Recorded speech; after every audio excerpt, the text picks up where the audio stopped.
नमस्कार। पॉलिटिक्स में आप सबों का स्वागत है। और आज हम पॉलिटिक्स में बात उस पॉलिटिक्स की कर रहे हैं जिस पॉलिटिक्स को हम महाभारत के उस चीर हरण से आइडेंटिफाई कर सकते हैं। मतलब एक दूसरे को उस आधार पर जोड़ सकते हैं और उसके सहारे समझने की कोशिश कर रहे हैं। देखिए, जो कुछ भी बिहार में हो रहा है, जिस तरीके से हो रहा है, आज तक कभी बिहार में ऐसा होता हुआ मैंने तो नहीं देखा है।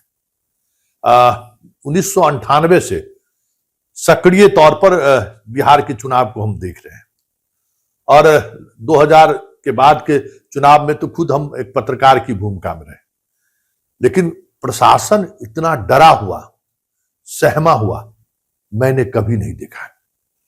मतलब ऐसा लग रहा है कि पूरा प्रशासन क्या निर्णय ले, उस निर्णय का क्या प्रतिफल होगा, कोई एकदम मतलब कह सकते हैं कि कोई कुछ सोचने और समझने को तैयार नहीं है। और इस तरीके से प्रशासन, कभी हम प्रशासन का इस तरीके का व्यवहार, एक्ट कभी हमने नहीं देखा, खास करके चुनाव के दौरान। यह संयोग भी हो सकता है कि ऐसा हम देखने को विवश हैं। हम कुछ खबरों की चर्चा करेंगे और उस खबर के सहारे हम कह सकते हैं कि बिहार में लोकतंत्र का चीरहरण हो रहा है। पता नहीं कृष्ण कहां है, क्या किस बात का वो इंतजार कर रहे हैं। गृह मंत्री की उपस्थिति में और गृह मंत्री के जाने के बाद बिहार के सह प्रभारी या फिर प्रभारी मंत्री के निर्देशन में जो कुछ भी हो रहा है बिहार में, इससे पहले कभी कुछ भी ऐसा कभी नहीं हुआ है। आज भी कई प्रत्याशियों ने नामांकन वापस लिया है और वो सारे के सारे प्रत्याशी से नामांकन वापस लेने को लेकर जिस तरीके का माहौल बनाया गया, जिस तरीके से दबाव बनाया गया है, ये अलग बात है कि कहीं से कोई किसी ने आवाज कोई नहीं उठा रहा है। ठीक उसी तरीके से उस कह सकते हैं कि जुआ हारने के बाद उस पूरे राज दरबार में सारे योद्धा मौजूद थे और तमाम योद्धाओं के मौजूदगी में द्रौपदी का चीरहरण हो रहा था। कमोबेश आज बिहार में भी यही स्थिति देखने को मिल रही है। कुछ भी छुपा नहीं। आज जनस्वराज का चौथा उम्मीदवार भी नामांकन वापस ले लिया। 12 उम्मीदवार जिनका नामांकन रद्द हो चुका है। मतलब आप समझ सकते हैं कि क्या स्थिति है। जनस्वराज के मुखिया की भी स्थिति कमोबेश वैसी ही है। उनके आसपास के लोगों पर भी अब नजरें गड़ाई जा रही है, वो भी दबाव में है। कभी भी आपको फील्ड से वो बाहर तो हो ही गए हैं और बाहर होते हुए दिख जाए तो कोई बड़ी बात नहीं होगी। तो ये स्थिति है। जिस तरीके से आज भी नॉमिनेशन लोगों ने वापस किया है, जहां जहां बीजेपी के उम्मीदवार के खिलाफ बागी उम्मीदवार खड़े थे, सबों को साम दंड भेद सब जो भी हो, जैसे भी हो, नामांकन वापस लेना है। बिहार में ऐसा कभी नहीं हुआ था और बिहार में कभी ऐसा भी नहीं हुआ था।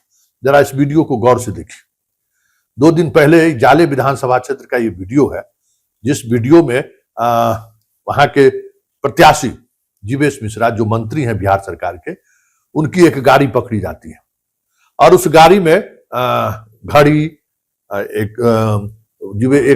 ईश्वर भगवान का मूर्ति है जिसमें जीवेश मिश्रा का फोटो है।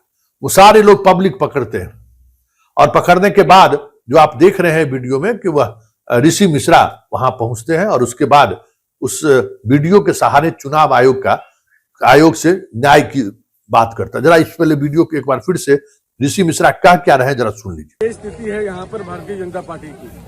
हम पिछले 1 महीने से सरकार को कह रहे हैं कि यहाँ पर इलेक्शन कमीशन की धज्जियां उड़ाई जा रही हैं।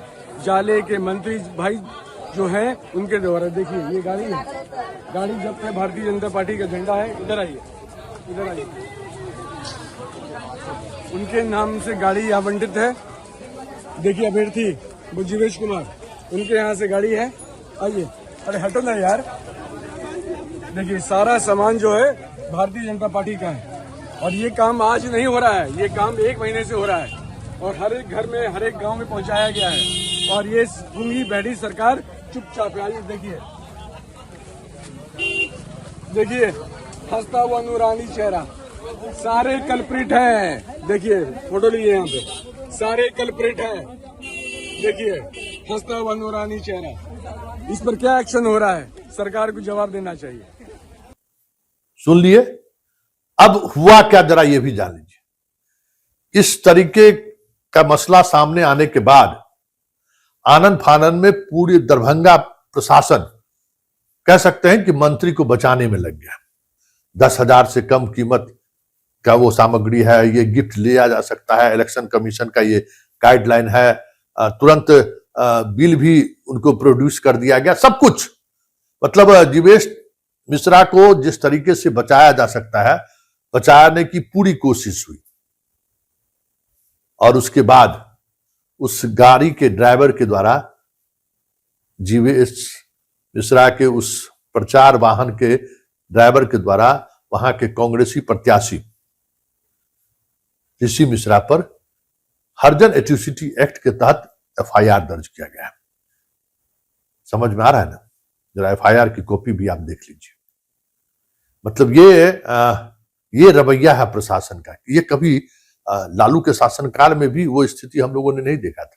नीतीश के शासनकाल में भी ये चीजें देखने को नहीं मिला कि प्रशासन जो है निर्णय लेने में इस तरीके की चीजों का ख्याल रख रहे हो। बात यही खत्म नहीं हुई है। नॉमिनेशन वापस की बात हमने की ही।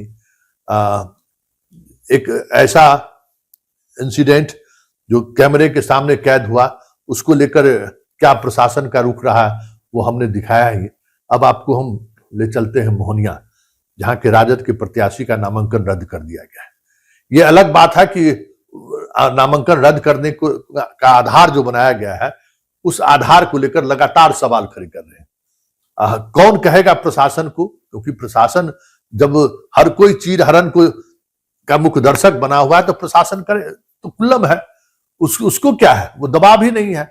जदयू, भाजपा, ये सब लोग सरकार में हैं। जो सरकार से लड़ने वाली पार्टियां हैं वो दूसरे ही ख्यालात में डूबे हुए हैं। अब बताइए कि ये तर्क देना कि लड़की का मायका और ससुराल एक गांव में नहीं हो सकता है, इस आधार पर अगर आप उसका नॉमिनेशन रद्द कर दीजिए, उसका जाति प्रमाण पत्र को रद्द कर दीजिए जो 2021 में जारी हुआ है, इसका मतलब क्या है? जरा सुनिए। आज इसको लेकर वहां के सांसद ने आवाज उठाया है, सवाल खड़े किए हैं, लेकिन इलेक्शन कमीशन की तरफ से एक क्लियरिफिकेशन भी नहीं आया। ना जाले को लेकर कोई रिलीज भी जारी नहीं हुआ है, जबकि इस तरीके के मसले पर तुरंत आयोग का संज्ञान होता है और रिलीज जारी होती है। कोई रिलीज जारी नहीं हुआ है। और जरा इस देखिए सुधाकर सिंह क्या कह रहे हैं कि हमारी घोषित प्रत्याशी राष्ट्रीय जनता दल की श्वेता सुमन पिछले भी विधानसभा में वह नामांकन की थी, चुनाव बिहार में लड़ी थी। उससे पहले वो जिला पार्षद का चुनाव लड़ी थी और जीती थी। इस बार राष्ट्रीय जनता दल जब से उनको नामांकन के लिए प्रस्ताव दिया, पूरे भाजपा के खेमे में खलबलाहट रहा। और एक दलित महिला श्वेता सुमन हमारे एक दलित भी है, रविदास समाज की, और महिला भी हैं। उनको चुनावी अभियान से बाहर करने के लिए एक गलत तथ्य के आधार पर उनको चुनावी प्रक्रिया से बाहर कर दिया गया। आपको मैं दिखा दूं, एक कागज है सिविल एसडीओ का। सिविल एसडीओ ने जो ऑर्डर पास किया है, इसमें साफ लिखा है कि 18 तारीख को श्वेता सुमन के खिलाफ राष्ट्रीय जनता दल, इसमें राष्ट्रीय जनता दल भी नहीं लिखा है, इसमें श्वेता सुमन भी नहीं लिखा है, इसमें लिखा है कि संगीता कुमारी और एक इंद्रजीत राम ने आरोप लगाया कि इनका जाति प्रमाण पत्र सही नहीं है। और अनुमंडल पदाधिकारी 18 तारीख, ये आरोप कब आया है, इसमें लिखा है 18 अक्टूबर को, जबकि नामांकन किस तारीख को हुआ था श्वेता सुमन का? 20 अक्टूबर को। जब 20 अक्टूबर को नामांकन हुआ और 21 तारीख को ऑब्जेक्शन आना चाहिए था, लेकिन वो आया है किस तारीख में? 18 तारीख में ही ऑब्जेक्शन आया है। जाहिर बात है कि जो आदमी, जो महिला श्वेता सुमन चुनावी अभियान में भी शामिल ही नहीं हुई थी, नामांकन ही नहीं हुआ था, उसके खिलाफ पहले ही से आरोप पत्र एक रख लिया गया था अनुमंडल पदाधिकारी के द्वारा। और उसके आधार पर इन्होंने एक रिपोर्ट तैयार करते हैं अंचलाधिकारी से कि इनका जो जाति प्रमाण पत्र निर्गत हुआ है वो सही है कि नहीं है।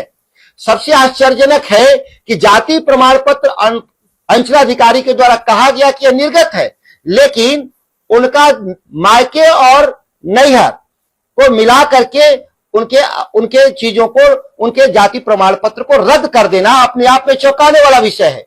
जाति प्रमाण पत्र किसी भी वर्ग का रद्द करने का अधिकार अंचलाधिकारी तो छोड़िए, डिस्ट्रिक्ट मजिस्ट्रेट डीएम को भी नहीं है।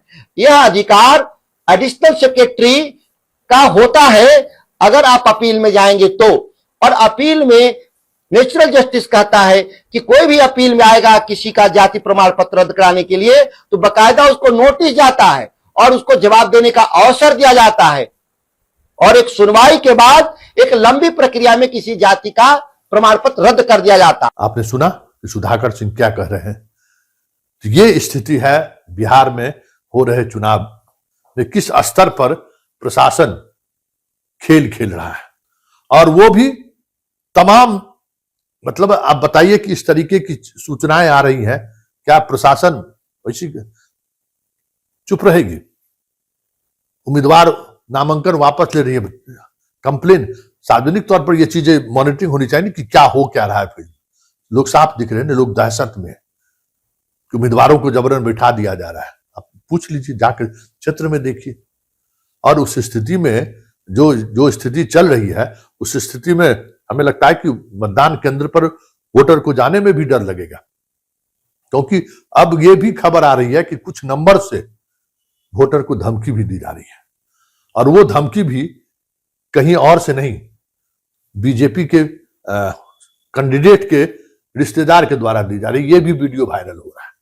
और तमाम इस तरीके की वीडियो वायरल होने के बावजूद भी चुनाव आयोग जिस तरीके से चुप्पी साधी हुई है, आरजेडी महागठबंधन के नेता जिस तरीके से चुप्पी साधे हुए हैं, ऐसे में तो कहा ही जा सकता है कि इस लोकतंत्र में, इस बिहार में जो लोकतांत्रिक प्रक्रियाएं चल रही है, उसका चीरहरण द्रौपदी की तरह सरेआम होना तय ही नहीं है, हो भी रहा है, और हम सब लोग खामोशी के साथ देख भी रहे हैं।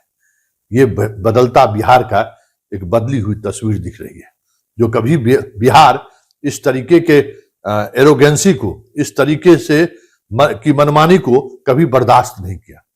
लेकिन समय के साथ चीजें बदली हैं, और अब आप देख लीजिए कि किस तरीके से बिहार इन तमाम तरीके के वो हथकंडे जिसके सहारे चुनाव जीतने की कोशिश चल रही है, और उन तमाम हथकंडों पर सभी की चुप्पी देखते बन रही है।